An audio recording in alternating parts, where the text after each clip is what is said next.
আগের মতো আমরা প্রফেশনাল ইঞ্জিনিয়ার বানানোর জন্য সেই প্রতিযোগিতায় নেই।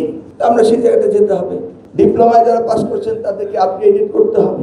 তাহলে আমি যদি এখন প্রত্যেকটি উপজেলায় একটি করে টেকনিক্যাল কলেজ করি ইন্টারমিডিয়েট পর্যন্ত, সেই ছাত্রগুলি অটোমেটিক্যালি বুয়েট এবং 4টা যে আমার ইঞ্জিনিয়ারিং ইউনিভার্সিটি সেটা এবং বাকি 4টা যে আমরা করছি, আরও কয়টা আছে না আমাদের ওইটা ছাড়া আরও 4টা আছে, 4টা নতুন করছে, আছে এটা 8টা, আর 4টে বাইরের ইউনিভার্সিটি ওয়েট মিলিয়ে আরেকটা রয়ে গেল ঢাকা বুয়েট।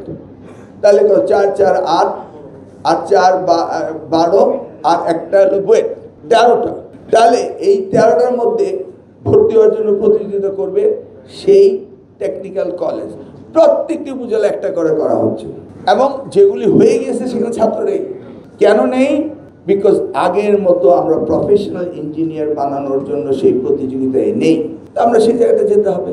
ডিপ্লোমায় যারা পাস করছেন তাদেরকে আপগ্রেডেড করতে হবে। এখন গ্রেডিং নিয়ে আপনাদের ঝামেলা, গ্রেডিংয়ের জন্য ইয়ার বাড়ানো হয়, সেটা আরেক জায়গা। এত ঝামেলায় কিভাবে আমরা সলিউশন করব, আজকে এগুলি একটু আলোচনা করে আমাদের বলবেন।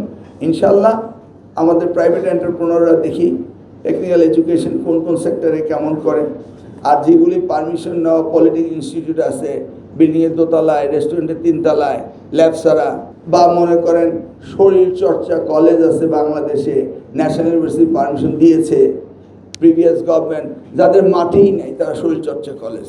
কেন ইমাজিন, মানে ভাবতে পারি না শরীরচর্চা কলেজ, কারণ চাকরির জন্য একটা সার্টিফিকেট লাগে, ওই সার্টিফিকেট তারা ইস্যু করে।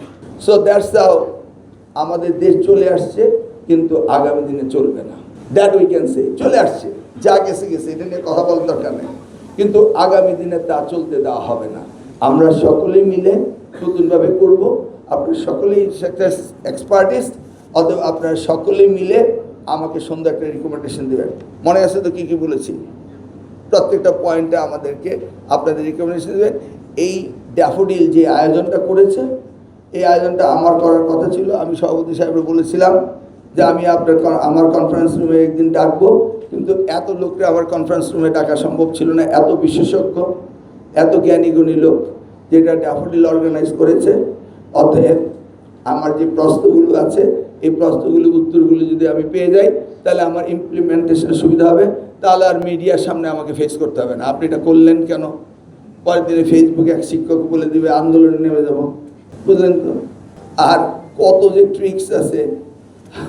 ওই তো কয়েকদিন আগে আমাদের এনটিআরসির মিটিং হলো।